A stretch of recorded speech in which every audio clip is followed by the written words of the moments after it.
So yesterday I took you through how to work with the knowledge board. These are our UIUX research plan. The templates said so. I said you can get it on the community.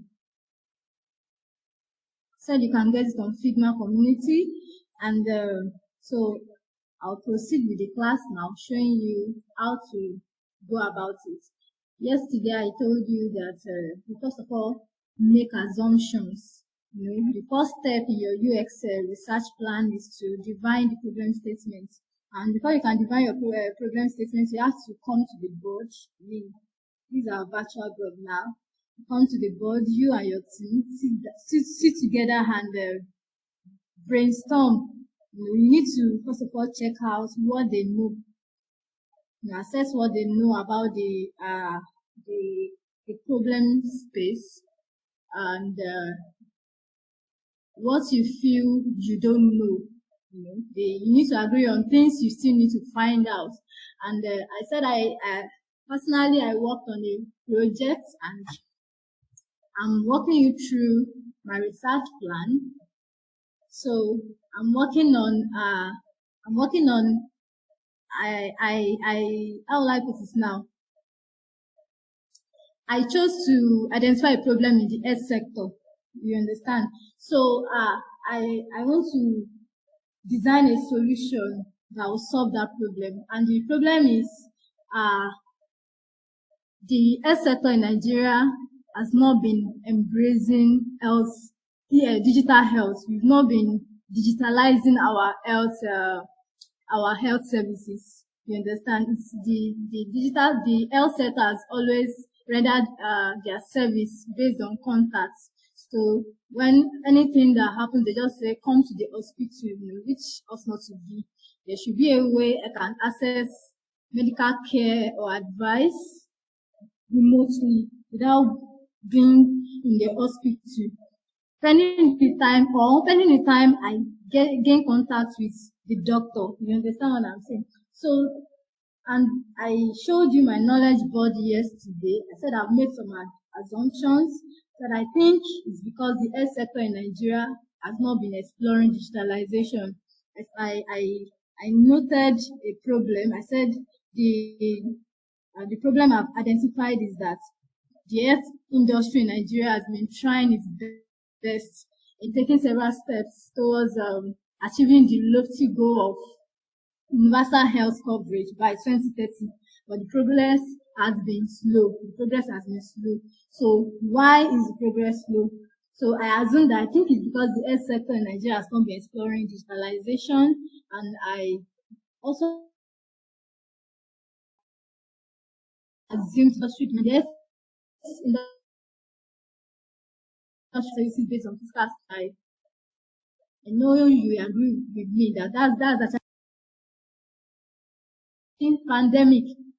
It became more obvious that Nigerians health industry does not have the ability to effectively adapt and respond to a health emergency. So all this, if you check all these assumptions, they are all in a section. So I said, after making all your assumptions, I've identified a problem, which is not yet my problem statement, but I just identified a problem. Okay, before you can design a product, you have to unpick a problem. You must have sensed a problem that I think something is wrong there, and then you have to give that problem a name before you start making the statements. And then before you can identify a problem, you must have presumed some things. Maybe you have some presumptions about the sector. Please don't put my phone on do not disturb because I don't want it to disturb the class. Alright, so you must have assumed some things. That's why you feel that there should be a solution to this problem. You understand? So you make all your assumptions, you put it under this section, the assumption section, and then I say you unpick, you check all your assumptions, and then you unpick the one that you feel you can easily get answers to, you can validate even while sitting at your desk. Those are the ones you put under your desk research section. So you put those assumptions. So I brought some to the desk research section. I said during COVID-19 pandemic, it became obvious. I'm sure you can see my screen, so you can reach the ones under the desk section, the desk research section. Those are the assumptions that I know that if I go on Google, I can easily find answers to them. I can validate if I'm correct or not just by searching. Take for instance now, this first one, I just need to go online and go and search how effective was digital health during COVID-19 pandemic, or was the health sector in Nigeria able to tackle COVID-19 pandemic effectively? You understand? Questions like that, we bring series of research out or answers that you can easily read, and then you can validate that point. If you get to stumble on some fact that negates the assumption you've made, then that means your assumption is wrong. Then you have to make another assumption. You understand? You need to check your other assumptions and validate them again. That's how you go about your desk research. And then so there are some assumptions there that I can't get a direct answer to them, even if I go online. So you put them under the other methods. Those are the assumptions that you now make sure that you apply other research methods, like generative user research or evaluative user research, or you apply other methods to find out if those assumptions are right. And that means you are going to include them in your research plan. You understand? So, under facts, anything you validate here that is true, you put them here. And you can even add maybe some little information that you've gathered online from during your validation process. You understand? So you add them here, you put them under this section. And then this section is for questions. Perhaps the team still needs to find answers to some questions that you've not been able to get answers to them online, which is your secondary research, which is, I'm sure I've explained to you that online research is called secondary research. You understand? When you have to access the web or go to libraries or whatever to go and gather information, that's secondary research. So under this section, what else do we need to know? These are things. And I said that when Nigeria embrace the health digitalization, despite the challenges that can inhibit the implementation of digital health in Nigeria, which includes electricity, internet, penetration, perception of users, and so on.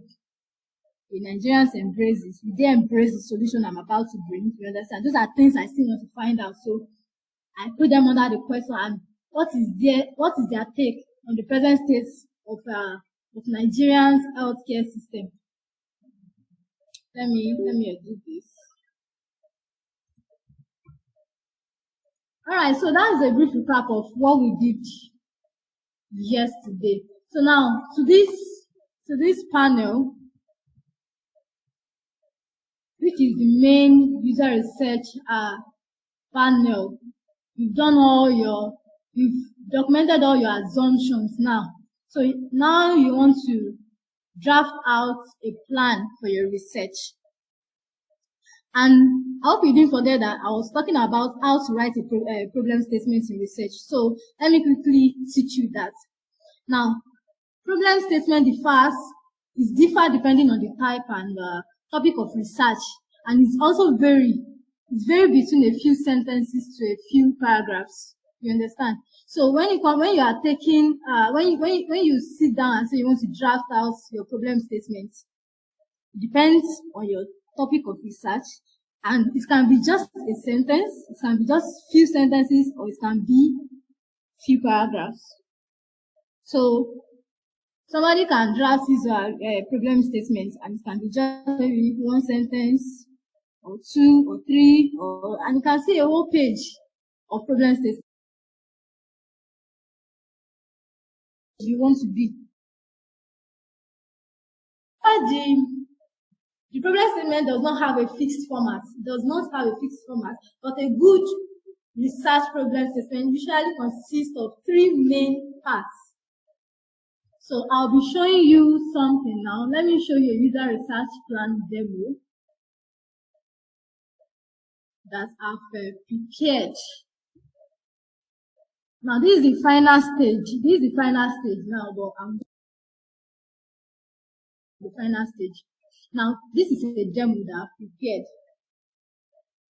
When you want to draft your problem statement, it's very simple. You don't need to rack your brain or maybe sit hours to draft it. All you need to do is understand the meaning of those three sections and know what you're expected to write under them. You understand? So this the first section, which is context. It explains the background for your research, and it also identifies the problem and describes an ideal scenario that could exist in the absence of the problem. I hope you are noting those points. The context section, you're expected to write the background of your research, and you're also expected to identify the problem and also describe an ideal scenario that could exist in the absence of the problem. You're also expected to write any past attempts and the shortcomings at solving the problem. Those are the things you're expected to write under context. You understand? So now, look at this problem statement. I'll be answering those questions now. Just keep your eye on the problem statements while I show you some things. Now, I said the first thing you have to write under context is to identify, you have to explain the background of the research. Now, the background of the research. And I also said you have to identify the problem, right? So now, let me show you the part of this statement that shows that I've identified the problem. Let me highlight it for you. The effective use of ICT in the health sector in Nigeria will allow patients to keep track of their health conditions. Now, down to this page, to this last four situations, it answers the questions. It answers the question under the context that says describe an ideal situation that could exist in the absence of the problem.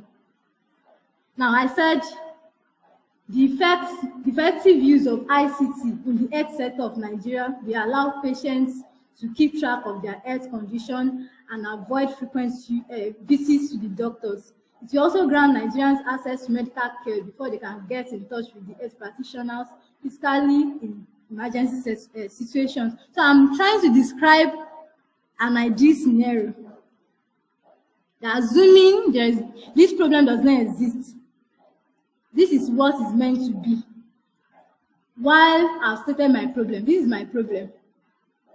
The problem that this study addresses is the inadequate explanation of digitalization in health sector. Now, assuming this problem does not exist, ICT in the health sector will allow patients to keep track of their health condition and avoid frequent visits to the doctors. You understand now? Now, if I'm to go to the next question, which is any attempts, has there been any attempts made to solve this problem?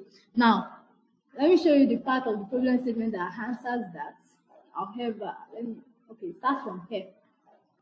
All these parts I highlighted answers that question. Any past attempts.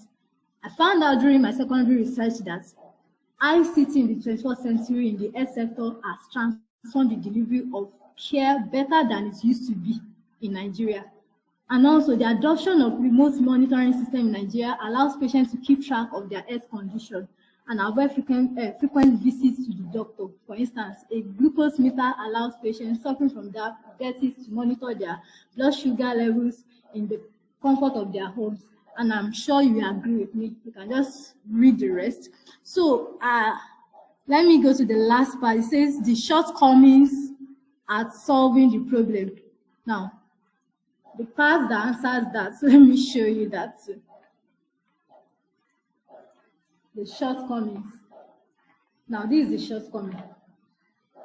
Despite what they've done, yes, they've done this and it's good, but they still have some shortcomings. But the ICT is still not effective in health emergency. I hope you understand what I'm doing. I'm trying to show you the breakdown of a problem statement. So I'm not just reading an essay to you. I understand. I hope you understand what I'm saying. Please, can you unmute your mic if you don't understand what I'm doing now? If you don't understand what I'm doing, please just unmute your mic and tell me so that I can recap. Okay. So let me go to the next stage, which is significance. Significance. So I must now mention the significance of this research. You know, this section, I'm to define how the problem prevents the ideal scenario from being achieved. And I must include the negative impacts the problem have on the society. I must also include, it should also include who will be most affected if the solution is not made alive, is not if I don't explore the solution, if we don't ensure that digital health is being implemented in Nigeria, who are the people that will be affected? I have to state that. Those are the things you state under significance. And also you move on to let me show you that part of the statement that says that. Now, under context, the context starts from here. The context starts from here. So, let me move on to the solution. Now, under the solutions section in your problem statements, you're expected to describe the aim and objective of your research and your solution to overcome the problem. You need not to focus on the perfect solution, actually, and not to maybe find a perfect solution, but just state whatever solution you have in mind to the problem, learn. And now we are going to study the problem statements. Now we've noted our problem statements that Nigeria, as the Nigerian health sector, has not been embracing digital health, and they've underexplored digitalization. So now we want to introduce some products to the people, and we just want to find out if they will embrace it. That's what we want to do. And now, what are our objectives? We have to state our objectives so that we know what we are doing. You understand? So to draft your objectives, you have to answer questions like, what are you doing? Why are you doing it? What do you expect from the UX research process? And there are some questions you can ask yourself. You can ask yourself so that you can write the right research objective, so that you can draft out the right research objective. So that you just end up writing objectives that you won't be able to carry out. You understand? So because if you draft the right research objective, you'll be able to make better decisions during your research process. So questions like, what are you going to do with this information? After gathering all this information, what am I going to do with them? What decision is going to inform? What decision can I make after gathering all these facts? You understand? And how am I going to leverage these insights? These are questions. These are 3 questions you should ask yourself when you are drafting out your objective. And another helpful, or should I say useful exercise to help you identify research objective is the 5 why methods. I call it the 5 why methods. You know, it enables you to get to the core of the problem. It enables you to get to the core, to the root of the problem, and then you use this approach before starting the design process, and you ask this question. You ask questions like, who are the users that you are designing for? You ask questions like, why are they using it? What's their pain points using existing products, and why are they using those products? Whereas maybe there are some existing products that people have done to solve that problem, but they are not effective. So you need to ask yourself, like, when you want to draft your the objectives now, you need to ask yourself that, why am I designing this product? This product I'm about to bring on board, why am I designing it? What problems and needs do they have? Do my users have? What are the pain points of using existing products or means? And why are they not using the existing products? Maybe you get some insights from that. Asking those questions, you get some insights. So you have to take those questions, brainstorm on it, and then you'll be able to draft your objective. It will make drafting objective easier. So let me show you my research objective. But before you draft your objective, you have to define your goal, the goal of your research. So I said this research is to find out if Nigerians will embrace health digitalization despite the challenges. You can see it's still related to my solution. It's still related to what I wrote under my solution, but you just have to identify out of the epistle you've written, you can draft your goal from it. So I just pulled my goal from that write-up and I copied it under the goal. You understand? So that's my goal for the research, to find out if they will embrace the solution I'm bringing. And then I said my objectives is to know what people do when they find themselves or loved ones in emergency situation. What do they do? To know if they have lost a loved one because there was no immediate help during the emergency situation. To know the challenges they faced the last time there was an emergency health situation. And to know if it will have been of great benefit if they were able to know the first aid treatment to carry out or get medical advice before getting to the hospital. And also to gauge users' interest in telemedication if made available. I hope you are noting the way I'm drafting my objective. You noted the way I've drafted my objective. You have to answer those questions. The questions I mentioned the other time, you have to answer those questions first before you can now sit down and draft your objective. You have to define your goal first. It's when you have a goal, that's when you can say you want to draft your objectives. You have to define your goal. And then the next step is choosing the right research method. Choosing the right research method. So under this place now, this topic, I wrote 3 methods that I'm going to adopt. I said I'm going to use user groups. I'm going to use generative research, and I stated the reason I'm going to adopt those methods, those research methods. And I also said I'm going to use quantitative and qualitative research, and I stated the reason. So if you, as you're writing, you are documenting your research here. As you're writing it here, you come back to your board and make sure you fit all those things. Now, these are my goals. These are my objectives. I made sure that the current space, I said this is the beginning of the project. And I copied my goal. This is my goal now. I showed you my goal the other time. This is my goal. That's what you put here. Your user's goal. That's what you plan doing. So you put it here, and then you write your objectives will be under these research goals, and then your research questions.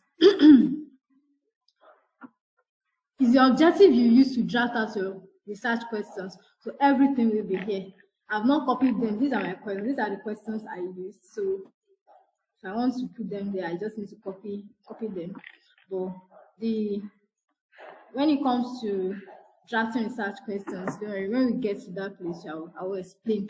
So now choosing the right method, you have to choose the right method when it comes to choosing the right method in research. When you are conducting your UX research, you have to choose the right method, and it depends on the goal sets, the goals you've set. That is what will determine rather the method you will use. Your goals will determine the method you will use. You understand? So the stage of your design also will determine the research method you use, and the constraints, the resources, and the timeline of the problem. Now, because of the shortness of the timeline of this problem, that's why I chose to use user groups. Why? Because the method is best when you need to get a lot of user insights in a short period of time. You understand? And also because it's the beginning of the project, I adopted generative research method, and because I need to collect numerical measurable data and measure user behavior, I'm adopting quantitative and qualitative research. So it's now left to you. any product, any your goal will determine, like I said, your goal will determine the research method you use. And I also stated that the stage of your design, the stage you are in your development process, your design development process, and the constraints, maybe the resources, the timeline of the project, the money available for the research. It will determine the type of research you will use. So you can't say you have just a week to conduct research and you say you want to use diary study. No, that's the wrong research method to use. It will take a whole lot of time. You can't use diary study if you know you just have 1 week to conduct a research. That would be a wrong method. But if you know you have just a short time to accomplish, to finish your research process, then you can use user group. So that's that on choosing research method. So let's move on to recruiting research participants, because that's the next stage. Now this is the section now. We have risks here. Maybe you can state your risks. Take for instance now, maybe you feel I might not be able to finish this research within a week. Why? These are your risks. Maybe because my participants might not respond on time. I'm yet to identify a user group. You understand? Those are things that problems that can pop up during the course of the research. Just write them here. And then your respondents, those are people you plan targeting, people you plan giving your survey, sending your surveys to, or maybe that email or whatever method, or people you intervene. You understand? So those are your respondents. Maybe you are targeting the youth, or case I'm targeting Nigerians or somebody that has experienced medical emergency before, health emergency before. You understand? Those are my respondents. So my screener question now, I'll go back to that. Now, how many respondents? You have to state it. Maybe you are planning to send your survey to 10 people. You have to put it there. Like you state it there that I'm sending my survey to 10 people, and then the recruiting, who is responsible. Now, this research plan is for a team. So assuming maybe you are about 10 people working on this research plan, now you will have to state who is responsible for that task, who is recruiting, and then what is the budget. Maybe you are planning to spend 5,000 naira, 3-5 to subscribe, and maybe buy recharge cards for everyone that takes part in the survey. So you sum up the amount and you put it there, you state it there, and then where you can find respondents. Maybe you plan going to the hospital, or you plan going to a hotel, whatever, just write it there. And what will they get? That's the reward. I'm planning to give them 100 naira MTN recharge card if they fill my survey. You put it there. And then the tools, maybe you want to use Google Form, or you plan using email, or you plan using Monkey Survey. There are so many tools out there you can use. So you put them here. And then the analysis. What method are you planning to use to analyze? You can use affinity mapping. You can use, there's more of affinity. Affinity is still, I will send you a template that you can use to analyze your data. So you can just, under this method, you can just write affinity mapping. And then our results will be presented. You can say, okay, I'll present my results in slides, or maybe you plan states whatever format you plan. Who will decide on implementing changes? Now you can pick your stakeholder here. Now, in this case, that's just for this assignment. I mean, who decides on implementing changes? You can just put a lot academic there. You understand? So, I said the other time that this research plan is for a team. So it's not. You can see that there is role allocation. There's role allocation. So research plan. Let's assume there are 15 people on the team. Now, Mr. A, Mr. B, Mr. C is in charge of research plan. They will be the ones to fill in all the details on this plan. while Mrs. D and C, we work on screener questions, while Mr. F and Mrs. P, we work on scenario. And then while Mr. X, Y, Z, we work on notes, templates, and observation. They'll be the one to source for templates for affinity mapping. They'll be the one to note and observe things during the research process. And then while Mr. MNOPQ, we work on recruiting.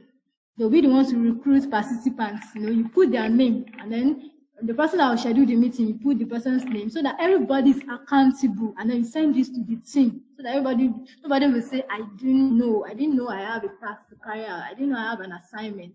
So everybody is aware. They're aware of their role during the course of the research. So that's just the beauty of research plan. And then this section is for recruiting. Anybody that passes your screener question, this is where you put the participants. One, you send your screen. At this stage, you send your screener question. If the person passes it, then you move to the second stage, and then you go. Maybe you have 3 screener questions. You ask the person the first question. If the person passes, okay, you indicate that this person passed the first stage. Then you ask another screener question to check out if this person is the right person to interview. You understand? And then, so in this case now, the first participant got the first question, right? But then the other 2 questions, perhaps the researcher realized that it's not fit. So you can see the 2 columns are empty. So that's a no interview will be scheduled for him. But this person has answered 2 questions, but the third screener question, the researcher is still waiting for the person's response. So he's still waiting, he's still deciding if this second participant, the researcher is still deciding if he or she will continue in the research process.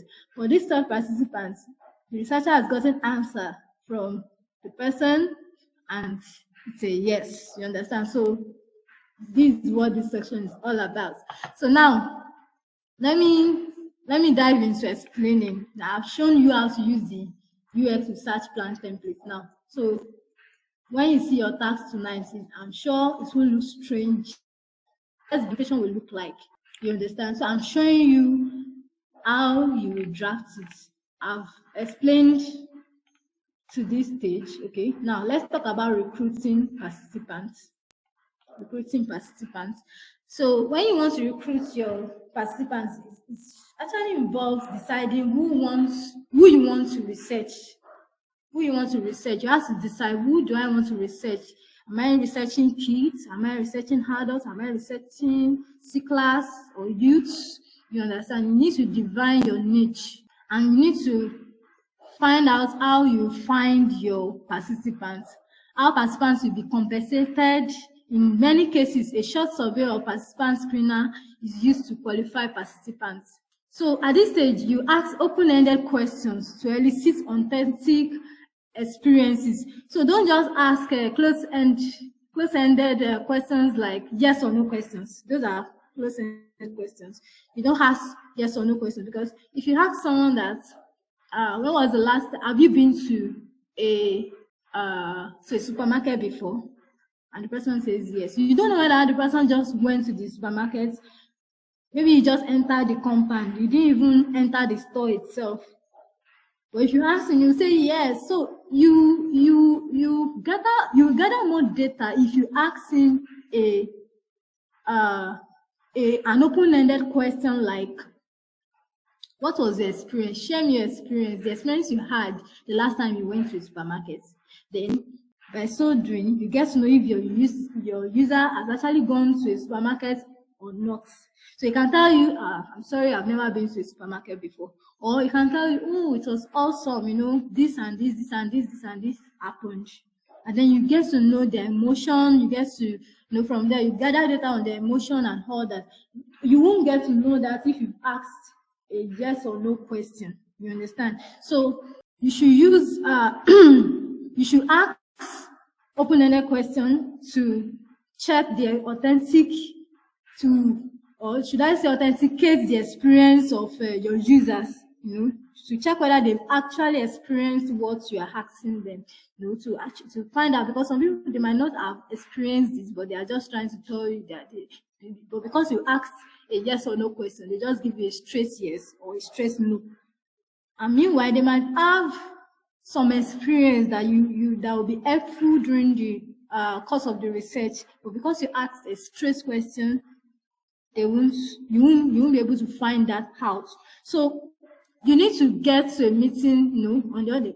Let me share an instance. Now, maybe you needed to get to a meeting on the other side of the town, and then about 2 miles away, and then you are asking your user now, which method will you consider using to get to that meeting? Will you consider walking, or will you consider renting a bike, or will you consider renting a scooter, or you take an Uber? That's an open-ended question. You understand? So you can see that you've given your user multiple options.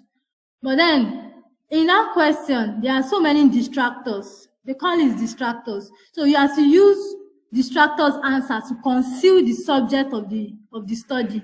Now, if you check out that question now, you realize that your user can be tempted to say, okay, I'll rent a bike. Meanwhile, in the real sense, you will have preferred walking.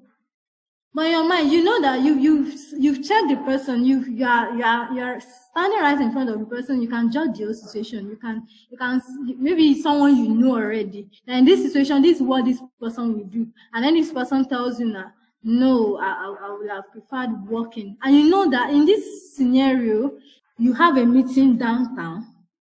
In the real sense, it's not advisable you walk. You have a meeting downtown, and it's 2 miles away. And you have to get to that meeting maybe in the next 30 minutes, 2 miles away. Walking is not an option.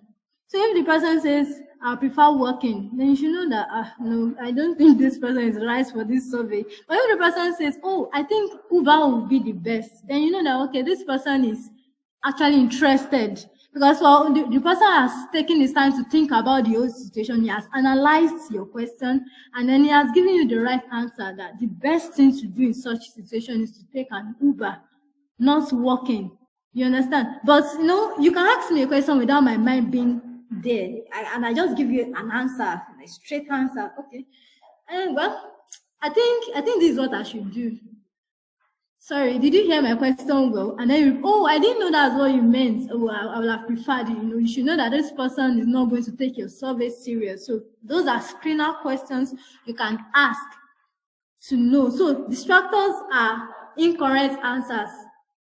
They are incorrect answer choices that camouflage the right answer by surrounding it with incorrect responses. So I don't know whether you've written an exam whereby they give you like 4 options, and the 4 options are looking so similar, and then you begin to ask yourself, hey, which one is the answer? I'm not even sure. I wish I can guess. There's some questions that I pick the odd one out that is so obvious that this answer is odd, and then there are some options that all the options are looking correct. Now in this situation, you have to really know what the answer really is before you can pick the right answer. So those are distractors. Questions like that, they are distractors. Why open-ended questions ask people to answer in their own words instead of choosing from a list of predefined answers. You understand? So the example I gave you the other time now, that should the user walk, should he rent a bike, should he rent a scooter or take an Uber, those are distractors. But when you are when you are asking your user rather an open-ended question, you are not to give options, because when you give options, that's not an open-ended question. That's closed-ended question. Any yes or no question is closed-ended. But when you give your users the opportunity to express their mind, that's open-ended question. You understand? So I think this explanation I've answered Mr. Dami's question the other day, that how do you draft your question?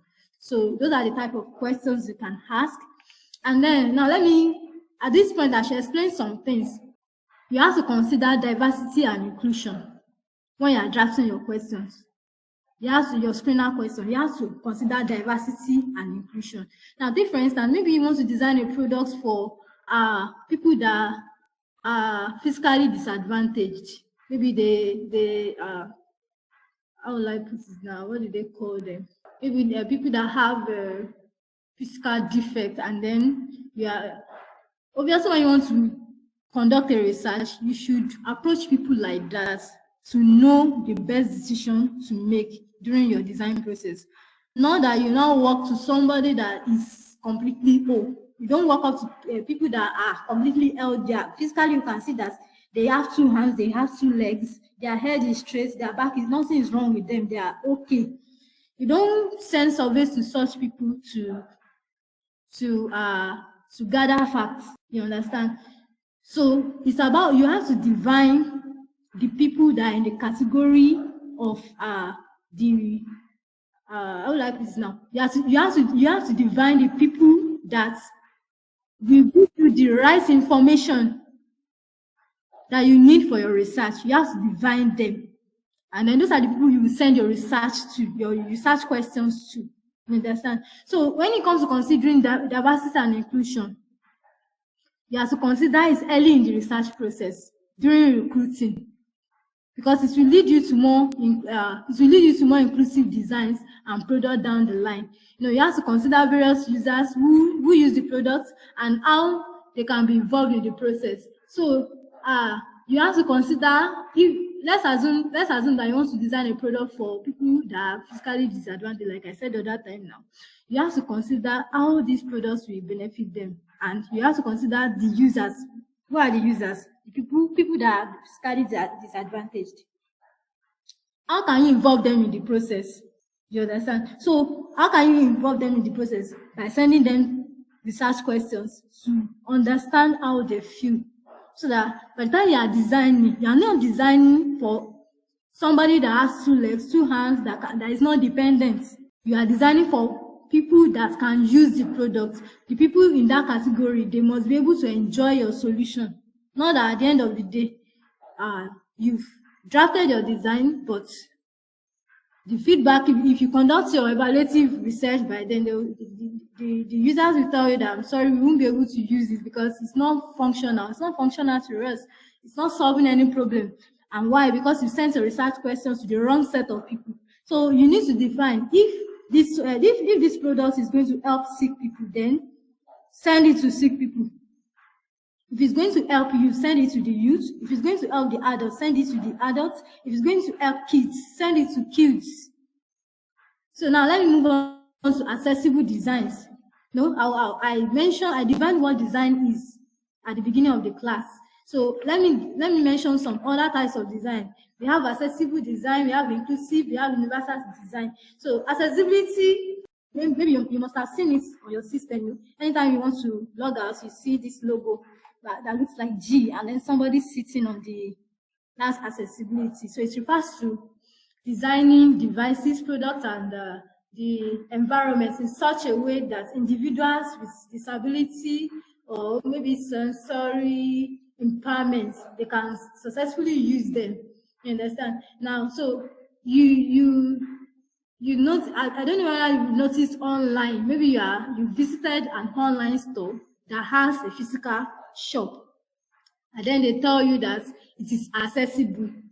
The accessibility, that our stores are accessible. What they are trying to say is that even if you can walk on your two legs, or whether you have to use a wheelchair, if you are disabled or not disabled, everybody can access our store. And that's why you will see banks that has this slopey, apart from the stairs, there's this slopey area where you can push somebody on the wheelchair. You can easily push that person up so that the person can access the bank. That is what we call accessibility. You understand what I'm saying? So when it comes to inclusive design, it's a discipline of design that emphasizes designing products and services that work for people of all demography. People, maybe take for instance now, maybe you want to design a product. This product, can it work for all Nigerians? Can it work for people of all perspectives? Like people maybe I have perspective A or perspective B. Will this product work for them? And people with different abilities, will this product work for them? So that is what inclusive design. It's a design, should I say methodology now, that does not marginalize or exclude people. Designing for all. So that's inclusive design. So now let's move on to preparing your brief. So those are the things you consider when you want to recruit fans. I hope you understand what I've been saying. Final question. I said I'm going to ask them. They should describe your experience the last time you experienced health emergency. This is an open-ended question now. So now I chose to ask a closed-ended question this time around. I said, do you have anyone that's experienced that? Let's take for instance, maybe the person said, I've never had a health emergency before. Okay, do you know anyone that's experienced health emergency before? Yes or no? If the person says no, then screened out. Then that means my survey is not for you. You understand? So now, if the person says yes, okay, describe their experience the last time they experienced health emergency. Describe their experience the last time they experienced health emergency. So I can move on from there and start asking my questions. So what's research brief? That's the next stage in preparing your research plan. Research brief.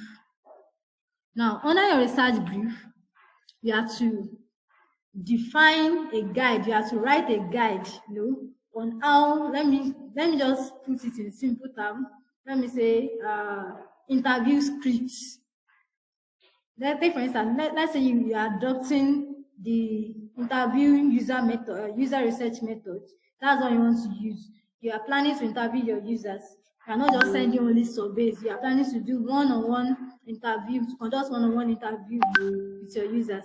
So that means that you are going to draft a plan. You are going to write out a brief, rather a guide for your research for your research sessions. That's the guide you will use during your interview or your field study or face-to-face sessions. You understand? So the brief there is to remind you which questions to ask and to keep the sessions in track. That's the essence of your brief. So you should include your introduction, the interview questions, your outro message, and then you should include your introduction, like I said, your interview question, and your outro message. So now let me show you my introduction. Now I said, hello, thank you for participating in this research study. I am Anna Akinola. I'm working on a project to solve complicated issues people face during health emergencies by designing a mobile app to fast-track the time a patient gets medical care and first aid during emergency situations. I would like to hear about your experiences, so I'll be asking you a series of questions. This interview will last a maximum of 25 minutes. Or should I also have said survey here, not even interview, because I didn't interview anybody. Survey. All right. So this survey will last a maximum of 25 minutes, and it requires you to fill this Google form and answer the questions. Also, this interview is not a test of knowledge on any subject matter. There are no wrong questions, so please feel free to express yourself. That is my intro. And then these are my questions, and then after that, my outro message. I really appreciate this opportunity. Thank you for giving me your time. To helping me build a better product. If you have any questions, comment, or inquiry, feel free to email me, and then I dropped my email, or call, I dropped my number, and then I said, have a nice day. You understand? So that's the outro. That's how you draft your brief.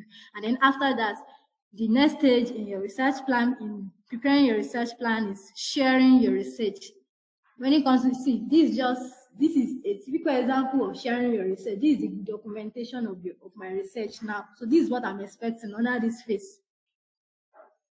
You have to document your research process in a Google Doc like this and submit.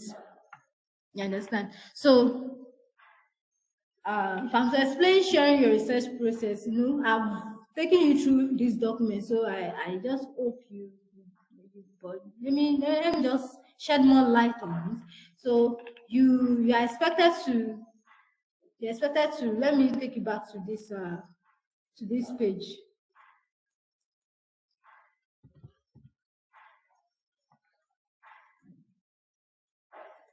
Now, this task and responsibility is also part of sharing your research. Because now, before you can start writing names, you have to sit your team down and tell them these are the tasks available. We need somebody to handle the screener question. We need somebody to handle the research plan, this design. Who is going to, assuming there is no template, you can decide not to use these templates. You can design your own templates. I'm talking about real life situation now. So for the purpose of this course, you have to use this template. You understand? So let's say, assuming this template was not existing, Mr. ABC will be in charge of designing the research plan, while Mr. B and F and G will be in charge of the screener question. You understand how I divided the tasks the other time. So this is still under sharing your research. And I said you can decide to, after you've distributed your task and responsibility, then this is document format. Now I'm sharing my research using a document format. You can decide to use a slide. You can decide to use Word documents. You can decide to design it, create a graphic design that to look beautiful, and then you export it and send. Those are ways you can summarize it in an email, or you can even create a video to show us how you went through your research process. How the video of when you were meeting with your team, a video of when you met, when you were researching, when you were in the field, a presentation you showed to your team members during the research process. You understand? So those are ways, rather. Those are formats in which you can have your research reports. You can have it in video format, you can have it in PDF, you can have it in text, or you can have it in a design form. So having it in multiple formats, and you can have a blend of different formats. So now I have a document. I can decide to still put some maybe pictures of places I've been during the research, and I can even put a link to a video on your drive. I can decide to put a link to a video that I captured, while I was researching. Maybe you chose to adopt the contextual inquiry research method, whereby you sit with you have to be there. It's not virtual, it's not remote. You have to be there. You are asking that shoemaker, are you planning to leave the country? And then you capture this reaction. No, I'm not going. And then later on, he said, I'm even tired of this country. That reaction can just send you can attach that video clip to your report that, look at the fun moments I had during my research. And then when you are showing your team, they start laughing, you understand? So it's fun. That's what the report is all about. So the report, you might be asking, what am I going to use? What can the team use the report to do? They can use it to draft user personae, which is a frictional character that you create considering all your participants. Now, all your participants, maybe they are within the range of 21 to 30. You can choose the average age, 25. So your user persona's age will be 25, and then maybe since everybody is in Nigeria, the person is a Nigerian, maybe all of them, they are all working class then, or maybe you have a few students, a schooling lecturer. The person is a lecturer but still pursuing masters. You understand? That's a way to draft your personality. It's just an imaginary character, and then you can use your research reports to work on user journey, which is a timeline of user action related to accomplishing a particular task, related to the products you're about to design. So your user journey maps it will show the timeline the user will use to maybe click on the home button and then navigate to the checkout button and all that. And then you can use that report also to draft storyboards. You understand? So that's what research is all about. And now we've come to the end of the class. So if you have any question, I'll be happy to welcome questions. Okay, can I? Yes, we are here. All right. Please, do you have any question? Good evening. Good evening. Yes, I'm trying to confirm this document. Do we have access to this document? You only have access to the templates, not this particular document. Don't worry. When you see the templates, you understand what to put there. But make sure you watch the video too. I won't be dropping this particular one. I'll just share the templates. All right. Okay, so our next class will be on Thursday as scheduled earlier on. Go through the recordings, the existing recordings on the platform on Discord, and make sure you learn all the terms because there's going to be a quiz on Thursday. You understand? So we are going to I'm still thinking of how I'll do it. Maybe if I decide, I might send it to the Discord channel and then we do it offline. But I'm thinking maybe we can have an online session whereby everybody is doing the exam at the same time. So which means we time ourselves and we must finish the exam. You understand? So if you get 30%, that's one of the requirements for the certification. And afterwards, although this evening I'll be posting the tags for this research with the templates. I'll post the tags with the templates. So please do well to do your assignments. Do well to do your assignments.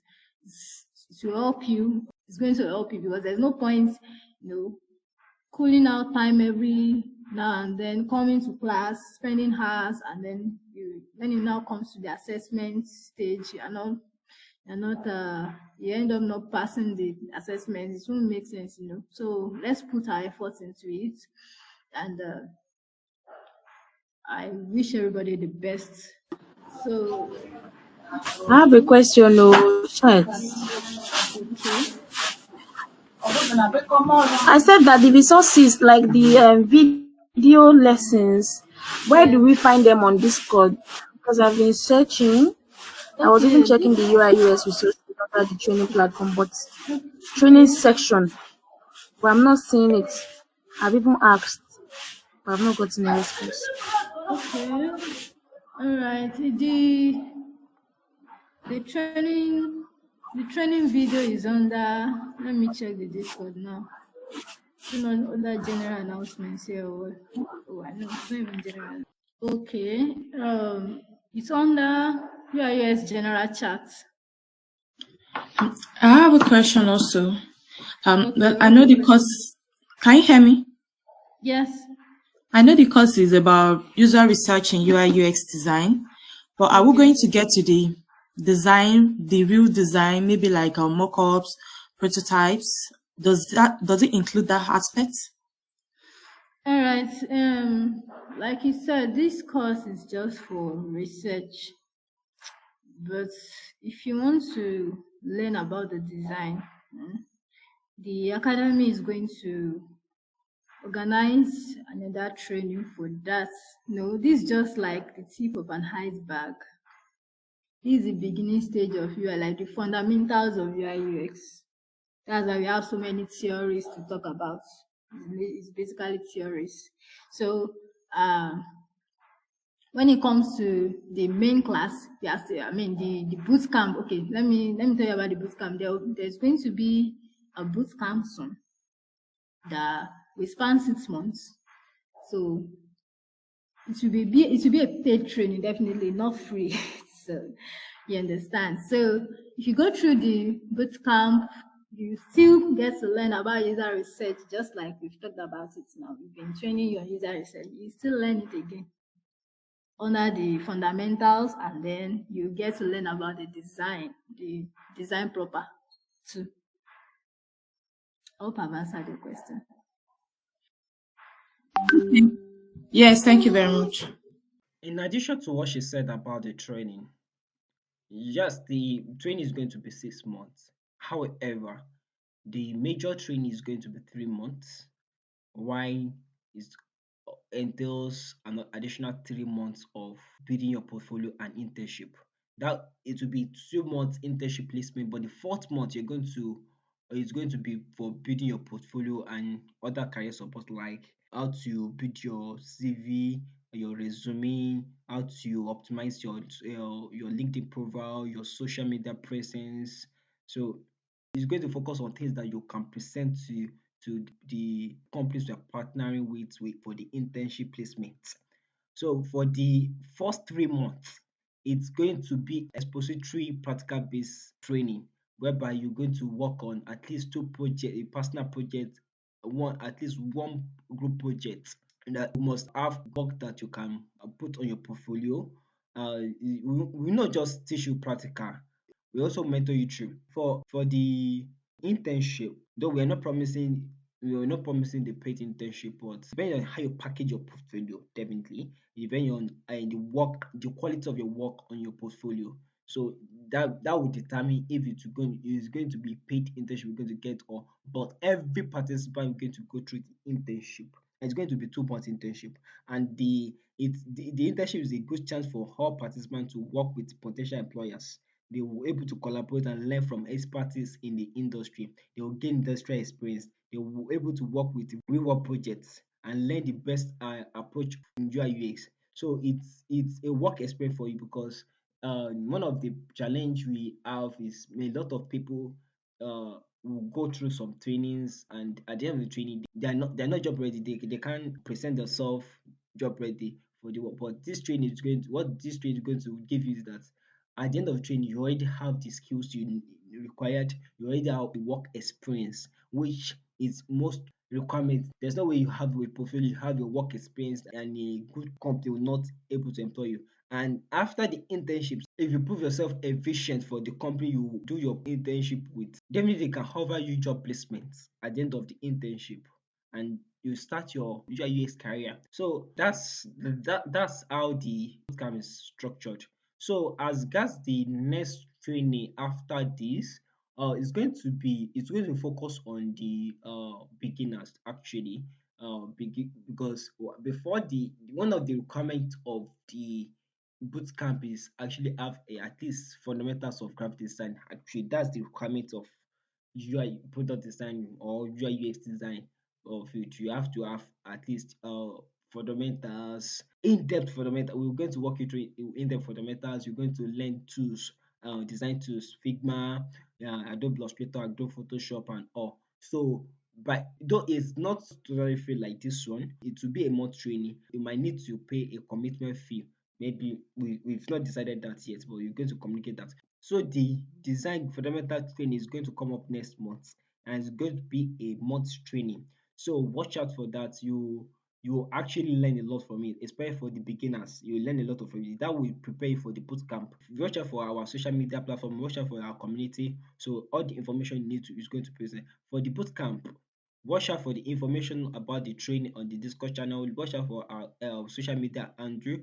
The information about when and how the train is going to go. It will communicate to you through that. And for the boot camp, the we'll do the boot camp immediately after the design fundamentals training. We've not decided the date yet, so that will be soon after. So thank you very much for that.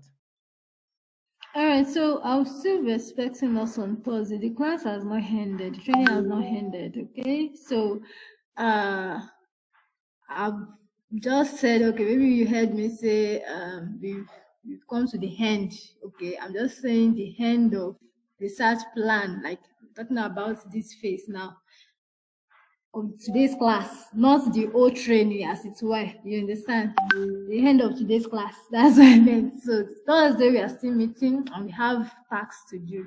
So I will send you in the night or maybe this evening. I'm still going to see. Let me see my schedule. I still have another meeting coming up soon. So I'll send a task to the Discord channel. So please check your UI UX research training channel, the tax submission and review channel. You'll see your tax there soon. You can check in the night though. I think that's the best time to send it. So I'll send it there. I'll send you the templates and all, and I want you to start working. And please watch those videos, read, because you have a test probably on Thursday or before Thursday. All right. So thank you for attending tonight's class, and I think I should say goodbye now. Can go. Thank you very much. Bye. Thank you very much. You're welcome.